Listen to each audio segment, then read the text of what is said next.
Hey guys, it's me, 80s from 144. Today, guys, I want to talk to you guys about the USA versus Panama match preview. Now, next time you're probably wondering, hold up, I'm doing a preview? Yes, guys, I'm actually doing a preview for this one because it is a colossal game, guys, and I do want to give you guys a quick up to date and how we can clinch our spot in the World Cup because I have a lot to follow up from this one, and we have to discuss about this. So, like I said, I'm not gonna make this too long because I already gave you guys already some of my thoughts on that other video, which I did my CONCACAF predictions. I went a bit more in depth. Here, this is more like just like we'll go a little bit more specifically about this match in particular, and we're gonna go ahead and discuss. And so for this match, guys, in particular, it's important to note that we're going up against a Honduras.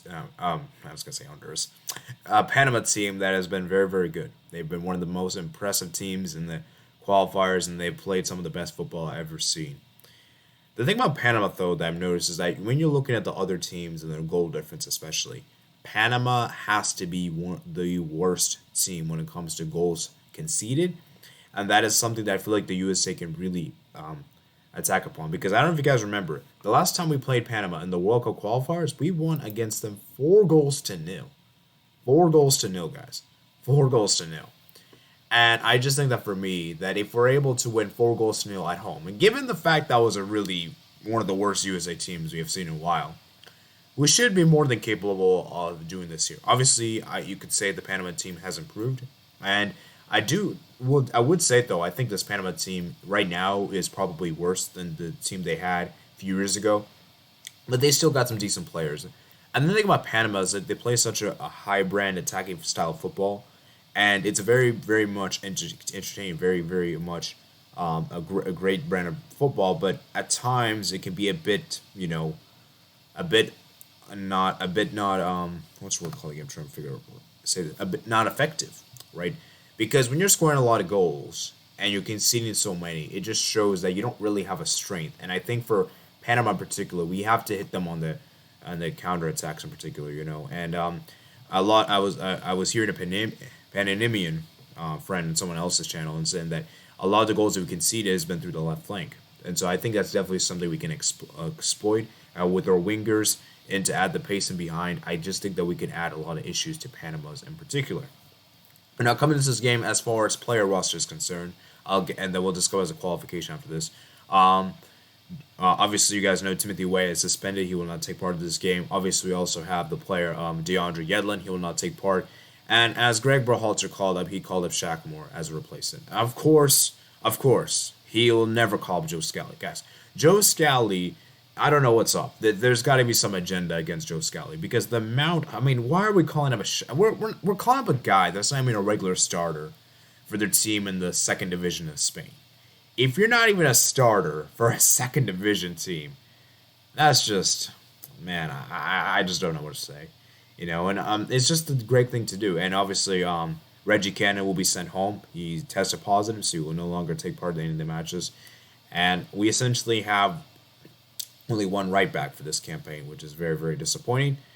As far as qualifications concerned, so basically, what happens is that basically you have to better Costa Rica's result. Essentially, that if Costa Rica fails to win their match against El Salvador, and keep in mind they'll be playing away, we'll actually know their result before we play ours. They'll play at 5 p.m. Eastern time. We'll play at 7. We'll actually know what Costa Rica will have done. And so that, assuming that they do win, because I think they should win that match, because El Salvador have nothing to play for. But as we all saw, Honduras had nothing to play for, and they got a draw. So a draw isn't a far realistic. It isn't that far fetched. If Costa Rica fails to win and we win our match, we will be in the World Cup. We essentially, as I said, we have to better or tie Costa Rica's result. We cannot get a worse result than Costa Rica because otherwise that puts pressure on the final game, and which basically it puts us to a situation as far as I believe as long as we let's do the permutations real quick because I think that's important to know. Let me just look at this, show you guys real quick, and we'll talk about the match a little later. So as you guys can see right here at the table, so if Costa Rica wins their match, which they probably should, they'll be 22 points and we will be 25. So then there will be a possibility where basically as long as we don't lose the match against Costa Rica by 4 goals to nil, essentially, we will be in the World Cup. Basically, for Costa Rica to be in the World Cup automatically, they'd have to beat us 5-0. I mean, it's unheard of, And this Costa Rica team, they'll be very fatigued by then, very much ached out, and I don't know if we can. We know how many, we know how aging that team is, So, yeah, like I said, guys, ideally it'd just be best for Costa Rica just drop points, and that's why I was not happy when Costa Rica won against Canada. I know some USA fans were happy and everything like that. I personally wasn't happy because I wanted to secure qualification, man. You know, and now with Costa Rica winning that actually screws us up a bit. So ideally, though, we're still in a very good position to qualify. We're still in a great position, and that, like I said, as long as we win and Costa Rica do their job and win, it'll go down to the final match, say, and we theoretically should be at least getting a draw on the road. I know it's on the road, but obviously I'll try to do a match preview for that later on. We'll probably drop that on Monday for you guys. Maybe Tuesday would just be too much for me, so I'll probably just do Monday for you guys for that match. But anyways, let's just go back to this one. For USA Panama, like I said, guys, we're coming into this game for Panama. We know what they're gonna do. They're gonna try to come up us and try to play an open brand of football, and they're gonna try to come take the game to us because we saw that when we played against Panama last time. We played one of the worst games of my ever seen in my life. That was one of the worst performances I've seen from the USA. And for Brawlter in particular, you put out one of the worst 11s I've seen in my life. I mean, that 11 was so trash. It was so garbage. And the fact that we only lost 1-0 just showed how even when we're at our very worst, we still managed to lose the game 1 goal. And given the fact this is at home, and like I said, guys, our home record has been very, very solid. We've only drawn one home game in the qualifiers so far, which was against Canada. We've been very, very good at home. And I just enough for me, we can really get at this Panamanian team here. And like I said, guys, because of how open their defense is and everything like that, I think we can cause issues for Panama in particular. And like I said, you're looking at the last couple of games, they haven't been able to keep any clean sheets whatsoever. And so we should theoretically be able to score at least 1 goal.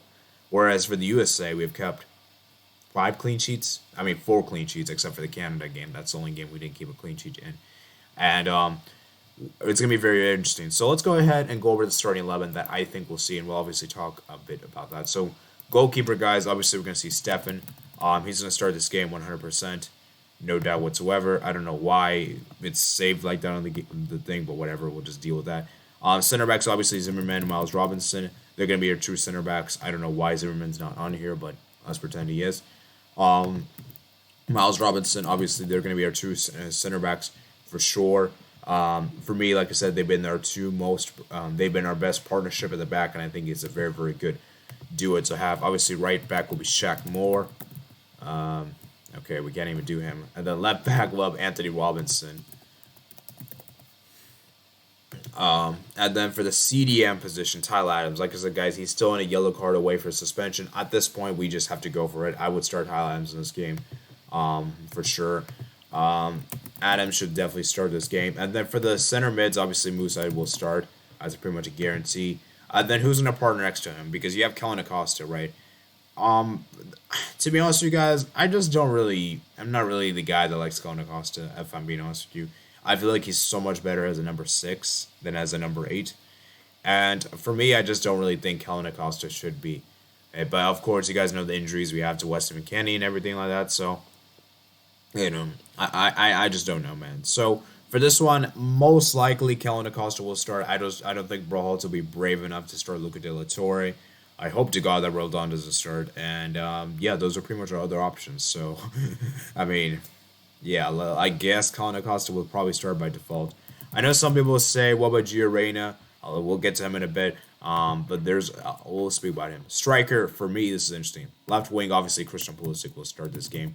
There's no doubt whatsoever for this one. Our right wing, I think Gio Reyna will start this game, guys. I think with the fact that Timothy Weah is suspended, Gio Reyna, he has to play this game. He has to play this game. Because like I said, I just don't want to see Jordan Morris. And don't even get me started with Areola, let's not even discuss about him. Let's not even entertain the idea of Areola.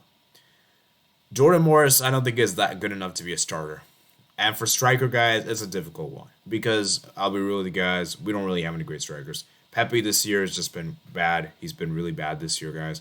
I think it's about time we bench Pepe. Give someone else a chance. Jordan Peacock, I was gonna consider him, but given that miss he had against Mexico, I'm not really sure if I want to start him in this game. You know, but I just have a feeling that Greg will start Pepe just because of how he is our most consistent striker. But if I was Greg, I would actually like to see Jesus Ferreira start. I know he's not a striker, I know that, but he could do the job because he did score a hat trick the weekend, I believe last weekend. And so I just think that for me, it's difficult because this is why I just don't understand with Greg. Why don't you call up Sargent, man? What is the? You guys know how I feel about the selection. There's always been some issues. Most likely, guys, Pepe will start. But for me, I don't know if I would start Pepe in this game. I don't know if I would start Pepe in this game because, like I said, his form has just been really awful this year in particular. So yeah, as for a prediction for this game, I do believe we'll win the match. We will win the match. The question for me though is how big or how much of a performance will it be? Like, will it be a convincing win or will it just be a win? Because I want to see a statement here. I want to see a statement here, and I want to show everyone. We need to show everyone what we're made of. And we need to score some goals, right? I'm gonna go with the simple 2-0 win for the USA. I think the USA will get the job done. They'll keep a clean sheet.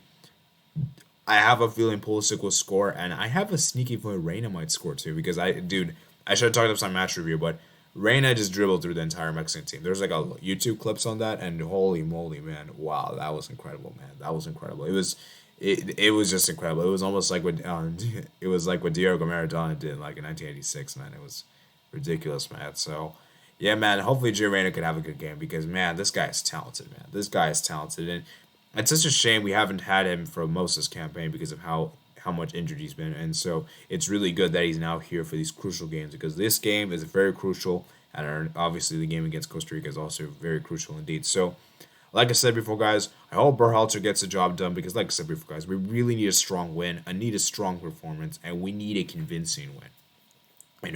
And I want to see the whole team play well. I don't want to see individuals like Pulisic or Reina do well and the rest of the team do bad. I want to see the whole team play well.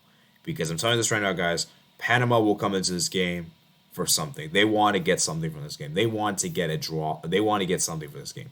Because right now, guys, Panama is still hunting for that. Because right now, guys, I believe it's fair to say that Panama loses this game. I would say it might be done and dusted for their hopes to qualify to the World Cup. So they're going to try to get everything they can from this game. And they already did in the reverse fixture, so I'm sure they will want to get something even better. Even a draw would be a great result for them. So, like I said, hope you guys did enjoy this match preview, guys. Like I said, I'll do a match review later on today, guys, to give you guys my thoughts upon this game. And, man, it's going to be a crazy game, Orlando, guys. And it's a game that we have to win, man. It's a game that we have to win. So, I want you guys comment down below your thoughts. Subscribe if you're new around here. Like this video as well if you did enjoy. Make sure you guys check out my email in the description below. I'll see you guys later. Peace out.